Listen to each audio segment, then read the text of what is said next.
As we are in the same room, I would appreciate some form of dialogue at some point with you guys. It'd be really good fun. Has it ever occurred to you that the Bible was never meant to be read? No. The Bible that you've got in front of you is about 500 years old, give or take. The idea that you as a person, as an individual in a congregation, can have access to a book that you can read, understand and discern isn't as old as the Bible itself. The Bible itself was communicated through what, mainly? Verbal. Letters, verbal?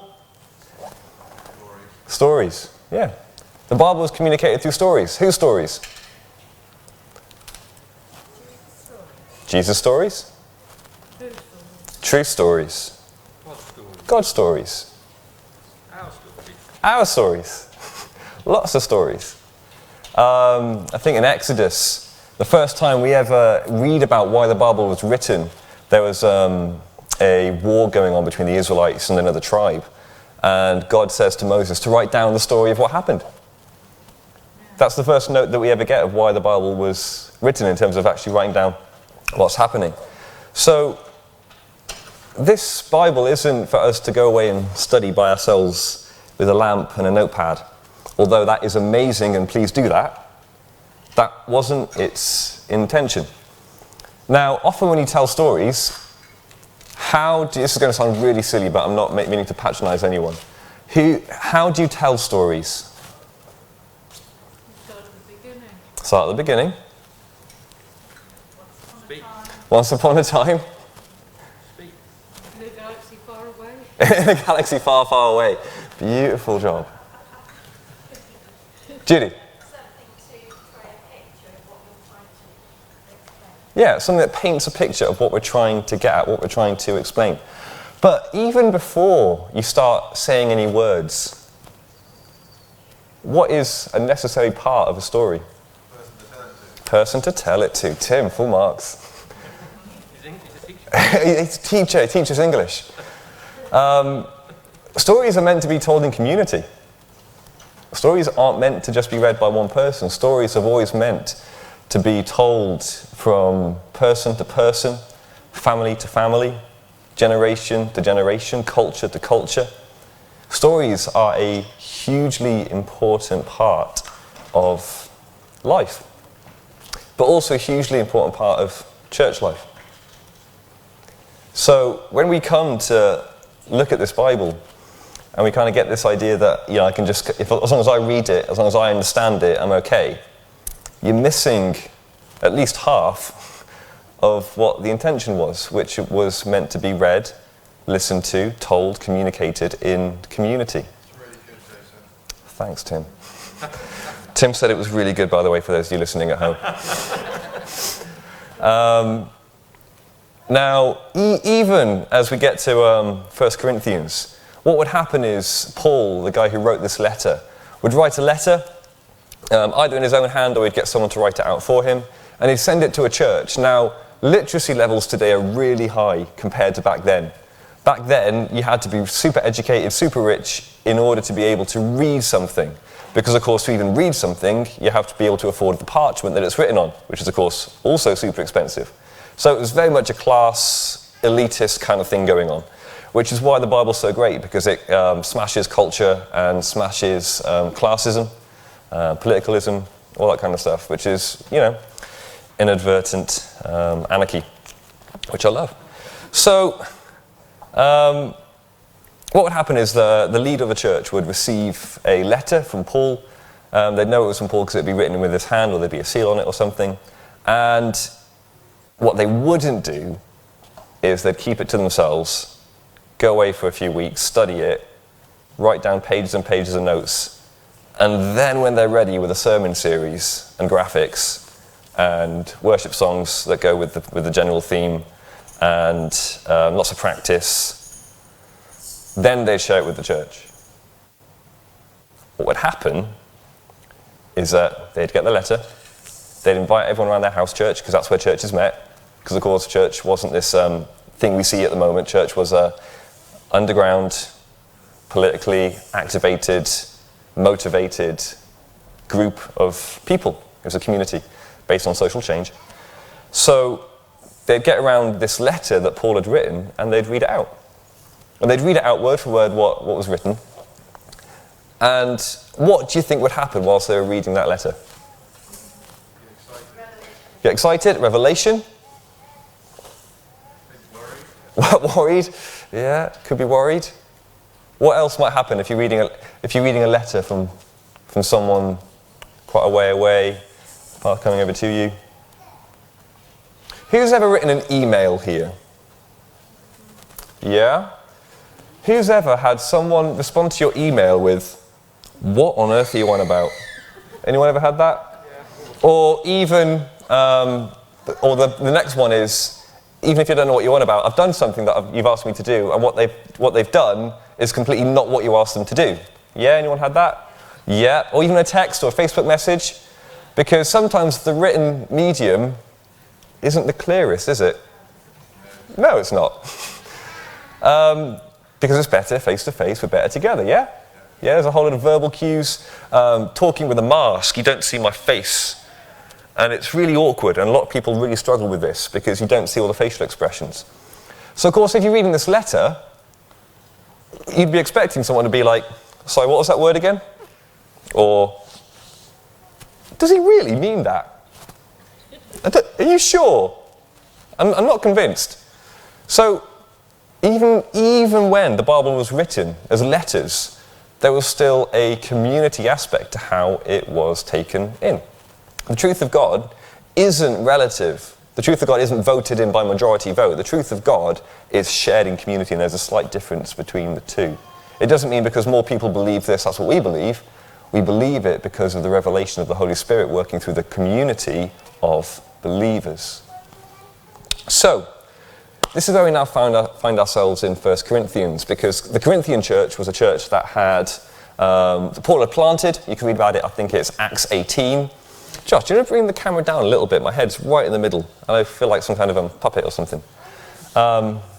Thanks. So, the church in now I look like I'm on the toilet. So the church in Corinth had been planted by Paul, and when Paul had then left, he got reports of what was happening in the church. Now, the reports he got from the church were they believed all the right things. However, what they did in their lives didn't match up with their belief. What they said they believed wasn't professed in how they practiced their belief, because profession and practice aren't always the same thing. Yeah?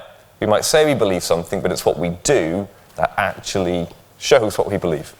Yeah, you might say that you believe, you might say to your little 5-year-old kid, "Sure, you can drive the car." You're not going to let them drive it though, are you? No? So, the church in Corinth had been planted by Paul, believed all the right things. However, they were doing a whole host of really wrong things. They were hoping to, I think they were trying to pay people to preach the gospel, in terms of a gospel that they liked, that sounded good, sounded eloquent. That was very similar to kind of what other temple preachers were doing. They had people in the church who were sleeping with their stepmom. That's not good.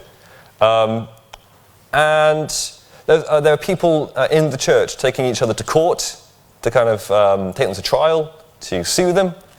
So Paul hears all these stories. There's a few more, and kind of the whole letter is written in terms of blocks that relate to each of these aspects. So he's saying you say you believe the right things, but you're not living it out. So we're now in chapter 12, and we're going to hit it off from verse 4. So it says, "Now, there are varieties of gifts, but the same Spirit. And there are varieties of service, but the same Lord.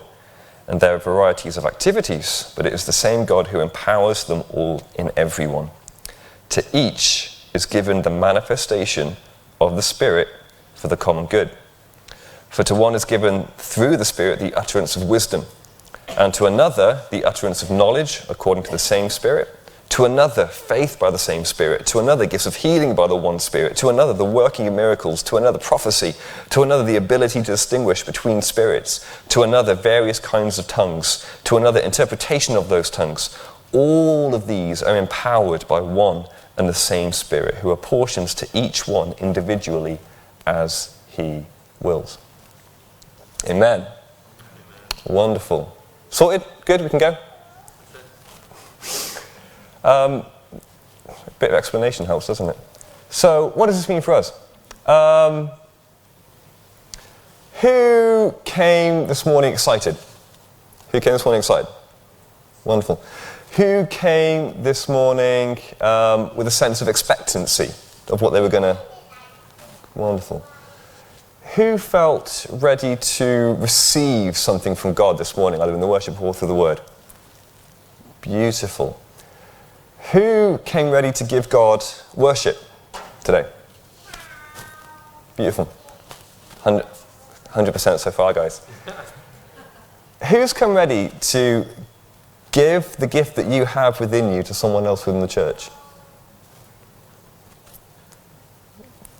Ooh, that's a slightly less hands. So, our job as a community of believers, I don't mean our job as in people on this stage, our job as a community of believers is to believe each of us individually has what? The manifestation of the Spirit. Manifestation is basically a word for like the empowering or the physical transformation of. So that means that every single person here who says that Jesus Christ is Lord has the power of the Spirit in them. True? True? If you don't think it's true, it's in the Bible, so it must be. So if that's true, then you have something to give. True?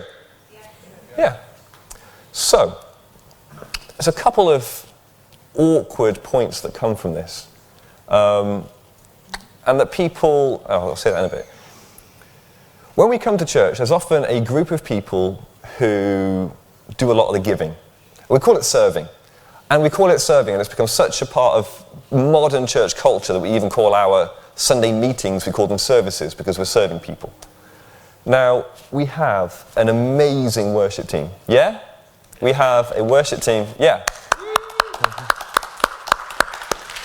We have an amazing team of people who are talented and gifted in their instruments, in their voices, and who seek after God and minister to us and serve us through the medium of song, so that we, as people, as a congregation, can give worship to God, which is an amazing gift of the church.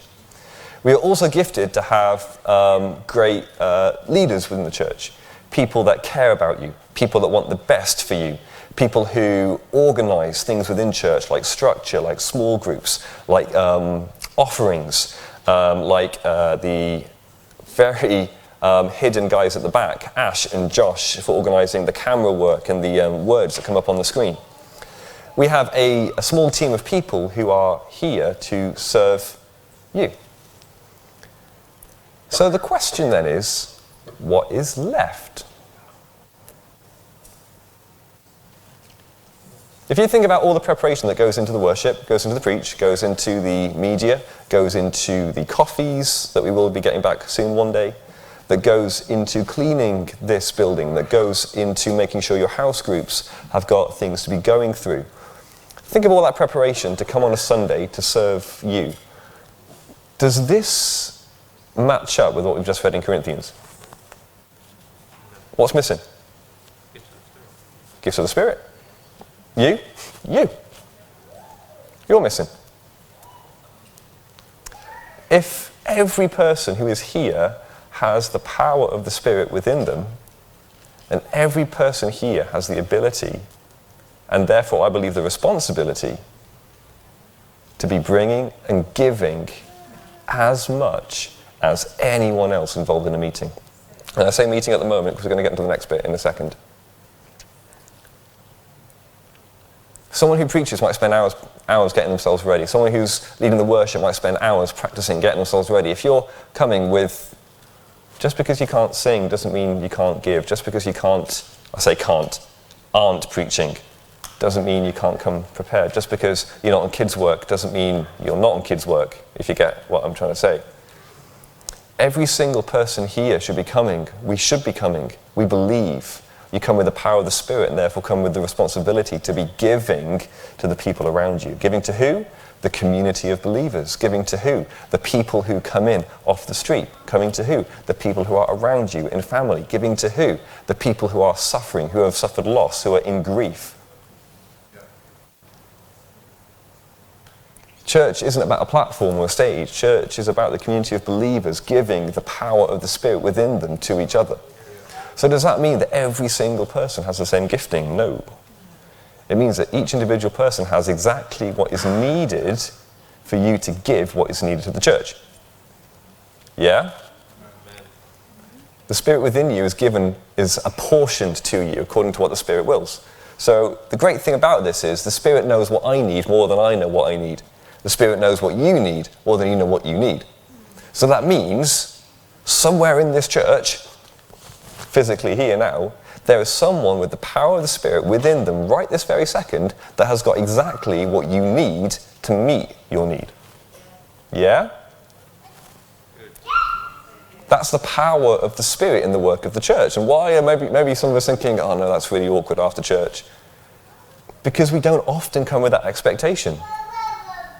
The same power that we feel in worship, the same revelation we get from a preach, also is available to every single one of you, every single one of us. So, church on Sundays gets really awkward after the meeting finishes because we then go for, normally, when church opens back up again, we go for a time of tea and coffee, yeah? And what do you often then do around tea and coffee? Chat. But it's often not chat though, is it? It's small talk. Yeah? Most people don't like small talk. So you get one of two people. You get the extroverts who come at you with 2 cups of coffee, offer you a cup of coffee and go straight into something super spiritual, which scares off a lot of people. I saw a visitor come in through this door halfway through worship once, and God gave me a prophetic word for him. So in all my lack of wisdom, I went straight up to him and just said, can I give you this prophetic word? Prayed it over him, and he never came back. That's one way that he can deal with small talk.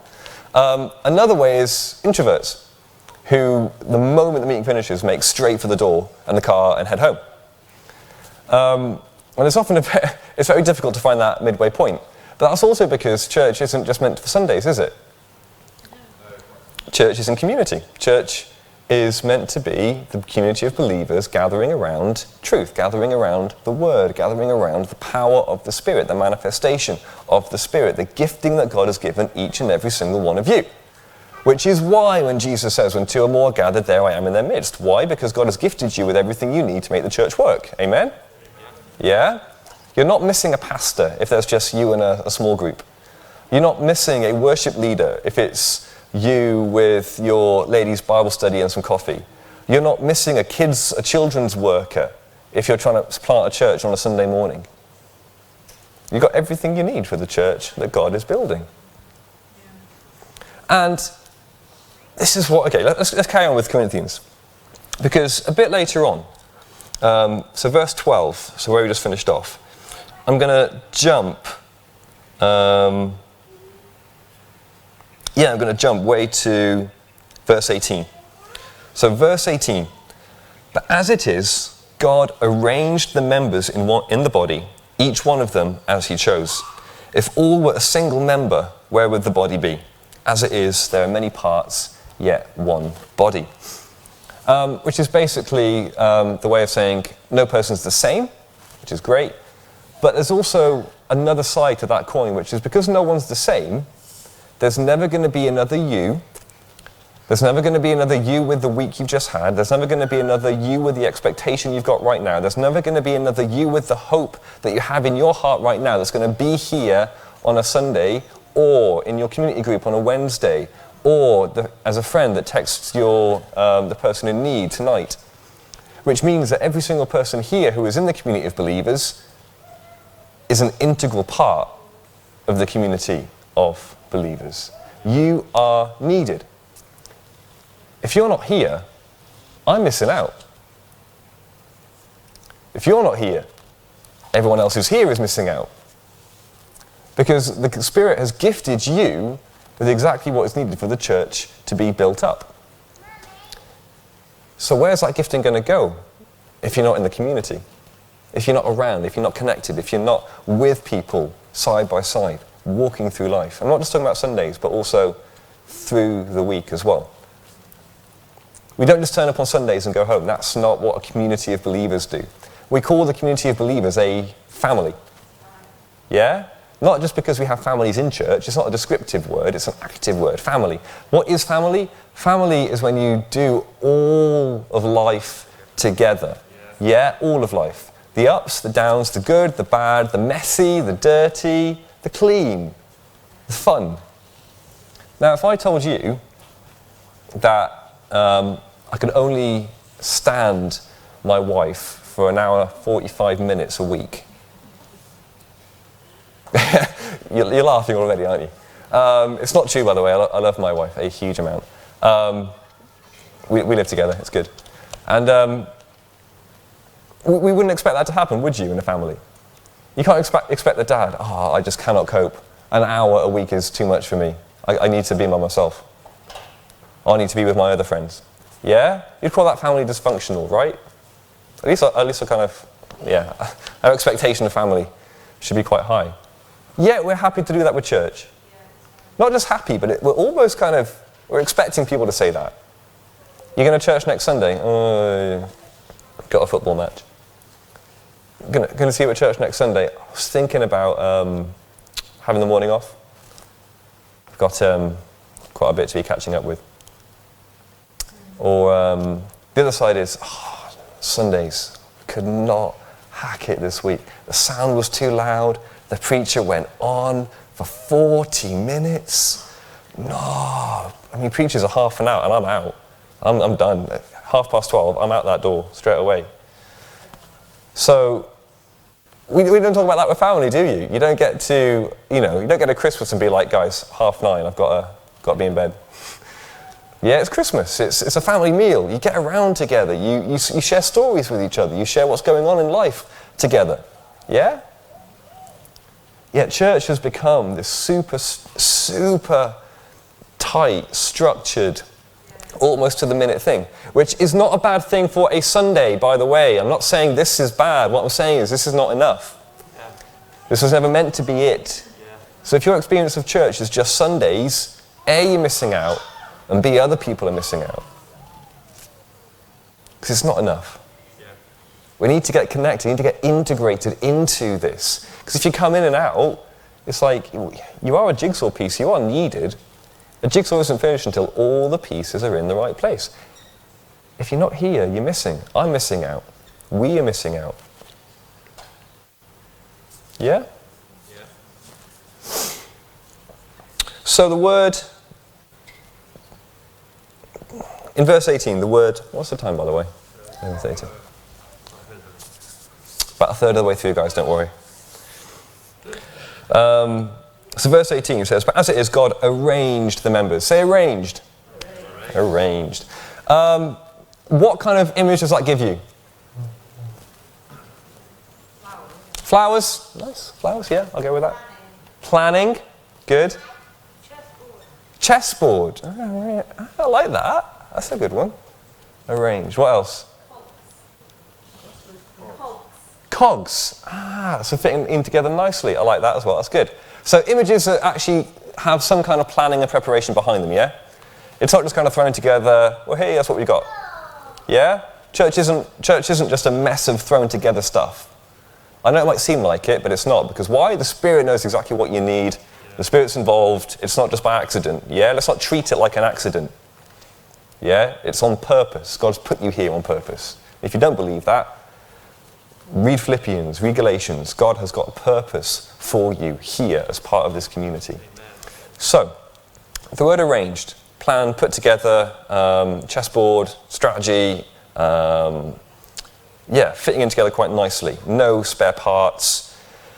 The word actually used in this sentence is a word called tithemy. Can you all say tithemy? Now, the first bit is tithe, which has nothing to do with tithing. However, you should be tithing, please tithe. The word tithemy is also used by Jesus before he's about to go to the cross. And he uses it in the sentence, no one takes my life, I lay down my life willingly. Can anyone see the word arranged in that sentence?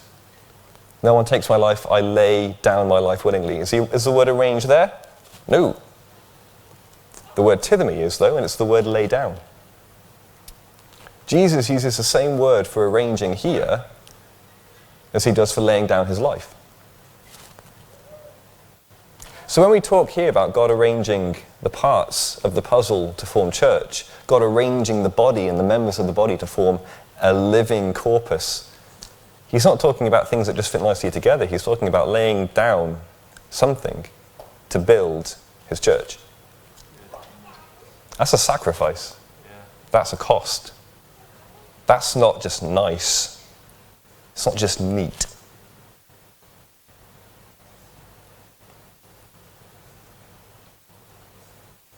Because church isn't just about nice, neat meetings.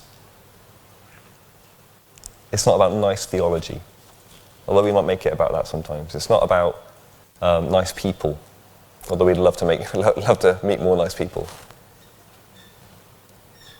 Church is about the whole of the community of believers working together for the purpose of building up the church of Christ.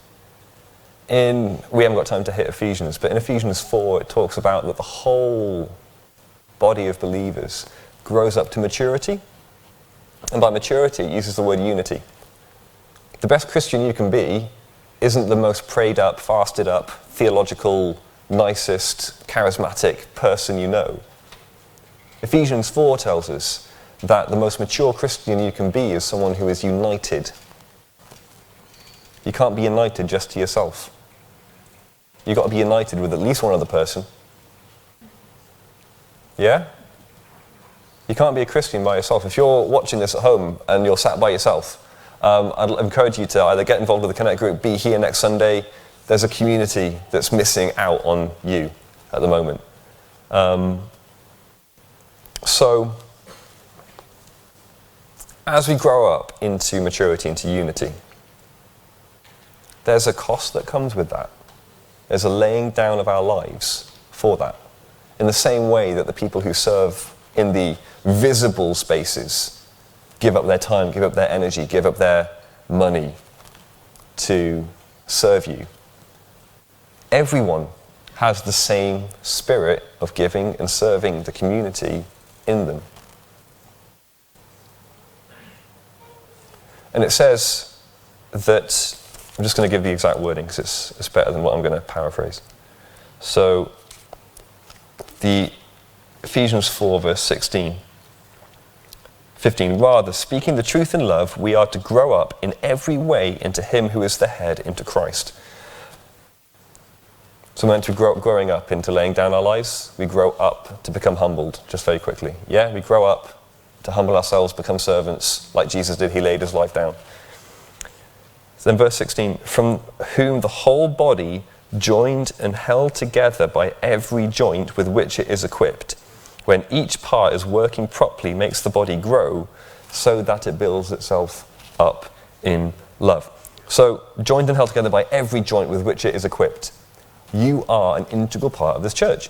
If you haven't picked that up already, you are a joint in this church. You are a necessary part of this church. Do not ever think that you are not needed. Do not ever think that you are not wanted. Do not ever think that it is just optional in terms of, no one's going to miss me if I go. I'm going to miss you. I might not even know you, but I'm going to miss you. Why? Because you're going to bring a different spirit into this church. You're going to bring a different set of giftings into this church. Your friendships, your connections to people within this church, your interactions with people in this church are going to change those people. And that's going to have a chain reaction amongst the church. Your spirit mixes with their spirit through faith. changes the makeup of this church.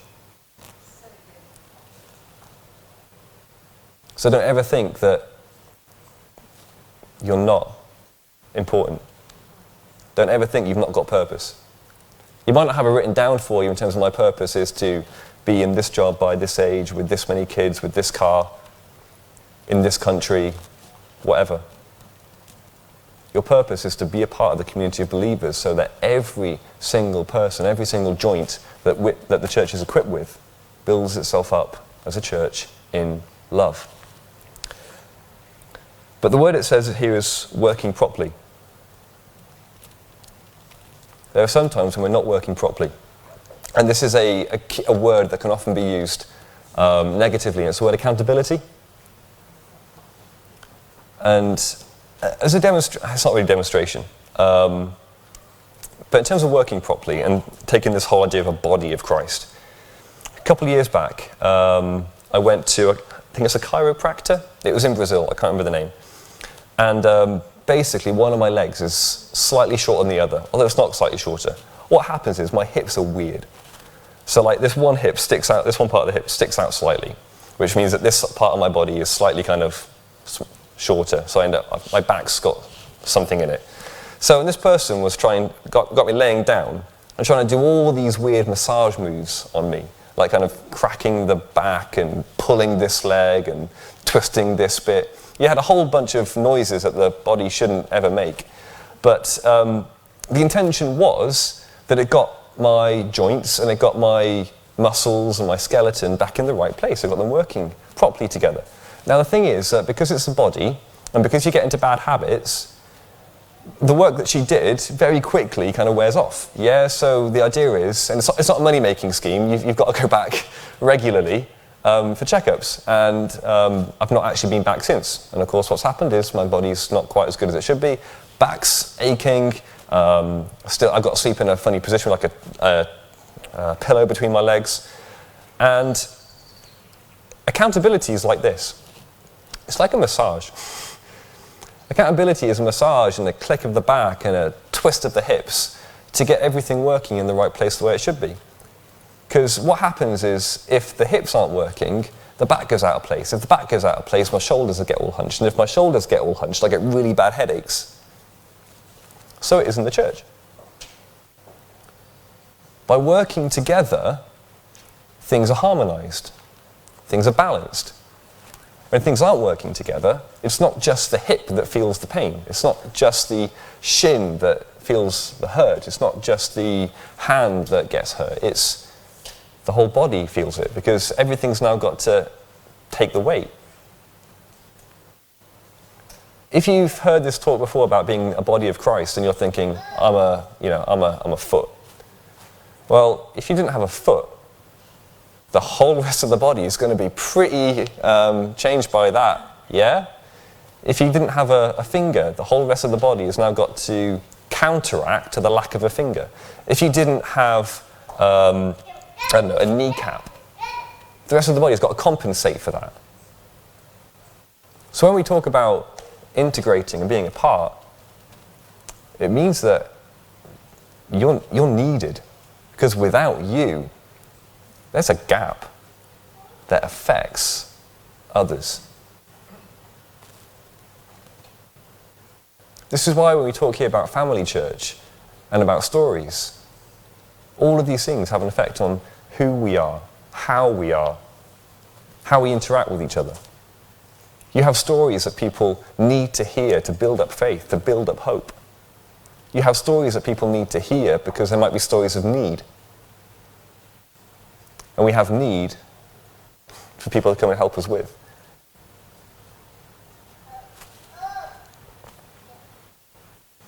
So, when you get into church, when you find yourself connected into the community, when you find yourself becoming an integral part of what this is, when you find yourself giving into other people, when you find yourself serving other people with the same expectancy as you'd hope the musicians practice with or whoever's helping out us practice with, that you come with the same expectation of giving, we're going to find that the church builds itself up in love. We're going to find ourselves maturing to the full stature of the person of Christ, which is something really attractive to the world.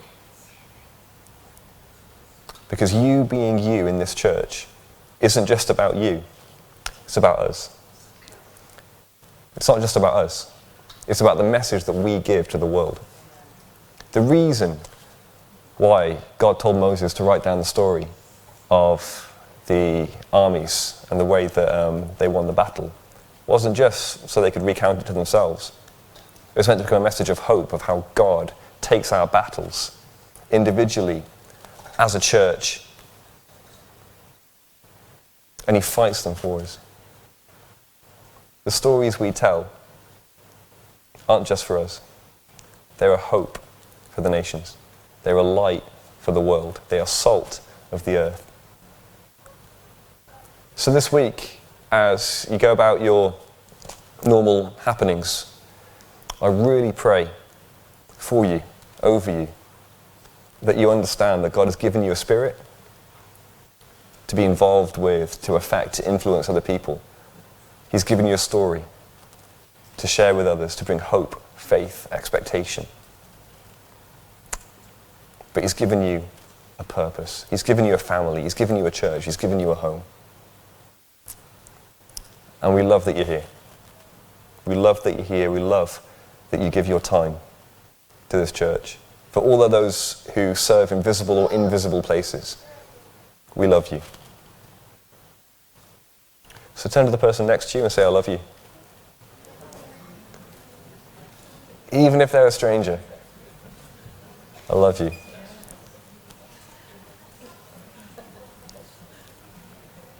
So, we're about community. And as we open up from lockdown, let's make sure we use all the opportunities at our disposal to increase community, to meet with each other, to share stories, to share faith, to build one another up. Not because we've trained for it, but because we've got the Spirit living inside of us. We've got the responsibility to be that change in people's lives. Amen. Wonderful.